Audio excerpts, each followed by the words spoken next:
ధాన్యం కొనుగోలు గురించి మీ అందరికీ కూడా గత ప్రభుత్వం ఏ విధంగా చేసింది, రైతులు ఆ విధాన లోపం మూలంగా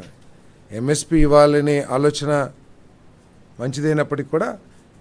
ప్రభుత్వం అమలు చేసిన విధానాన్ని, ఆ విధానం మూలంగా రైతు సోదరులు ఎదుర్కొన్న సమస్యలు వర్ణనాతీతం అని చెప్పేసి మనం చేస్తామని నేను ఒక మండలంలో పండించిన ధాన్యాన్ని ఎక్కడో సుదూరమైన మండలంలో మిల్స్కి ట్యాగ్ చేయటం,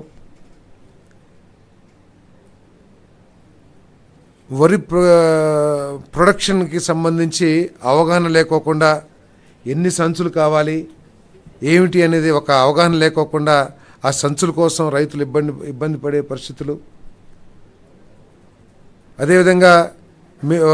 ట్రాన్స్పోర్ట్ మీద కూడా నియంత్రణ, జియో ట్యాగ్ కావాలి అవి అని చెప్పేసి ఇన్ని మాటలు చెప్పినా కూడా రైస్ మిల్కి వెళ్ళిన తర్వాత ఆ ధాన్యాన్ని ఎటువంటి సమస్య లేకోకుండా ఆ రైస్ మిల్లర్ తీసుకుంటున్నాడా లేదా అనేది పర్యవేక్షణ లేకోకుండా, ఆఖరికి రైస్ మిల్లర్స్ వెళ్ళిన రైతు దగ్గర నుంచి కొంత సొమ్ముని వెనక్కి తీసుకుంటున్న వార్తలు వచ్చినా కూడా, తీసుకునే పరిస్థితులు వచ్చినా కూడా దాని మీద పట్టించుకోకుండా అనేక లోపభూయిష్టమైన విధానాన్ని గత ప్రభుత్వం అమలు చేసిన విషయం మనకు తెలిసిందే. అంతేకాకుండా దాదాపు 90 రోజులు గత రబీ సీజన్లో సేకరించిన ధాన్యానికి 84-90 రోజులైనా కూడా రైతులకు పేమెంట్ చెల్లించకపోవటం మూలంగా రైతులు తీవ్ర ఇబ్బందులకు గురైన విషయాన్ని కూడా తీసుకొస్తున్నాం. దాదాపు 1600 కోట్ల రూపాయలు బకాయి పెట్టేసి వెళ్ళింది గత ప్రభుత్వం. దాంట్లో 1000 కోట్ల రూపాయలు వెంటనే మరి చంద్రబాబు నాయుడు గారి ప్రభుత్వం, రాష్ట్ర ప్రభుత్వం రిలీజ్ చేసిన విషయాన్ని కూడా తెలియజేస్తా ఉన్నాను. మరి త్వరలో ఇంకా మిగతాయి కూడా చెల్లించేస్తాం. మరి ఈ అవసరాల కోసం వాణిజ్య బ్యాంకుల నుంచి 2000 కోట్ల రూపాయల రుణాలని సేకరించడం కోసం మరి ఈరోజు క్యాబినెట్ ఆ ప్రతిపాదనని క్యాబినెట్ ఆమోదం చేసిందని చెప్పేసి మీకు తెలియజేస్తా ఉన్నాను. మరి ఏదైతే ఇబ్బందులు పడ్డారో రైతులకి ఎంఎస్పి అందించడం కోసం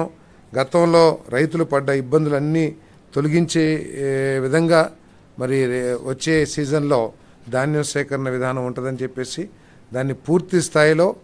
పర్యవేక్షిస్తూ రైతులకి ఎటువంటి సమస్యలు లేకోకుండా హ్యాసిల్ ఫ్రీగా ఆ ధాన్యాన్ని సరఫరా చేసే కార్యక్రమాన్ని చేస్తామని చెప్పేసి కూడా మనం చేస్తా ఉన్నాను. అదేవిధంగా వచ్చే సీజన్ కోసం, వచ్చే సీజన్లో రైతులకి ఇబ్బంది లేకోకుండా వారికి చెల్లించాల్సిన డబ్బును చెల్లించడం కోసం 3200 కోట్ల రూపాయలని కొత్తగా రుణం పొందేందుకు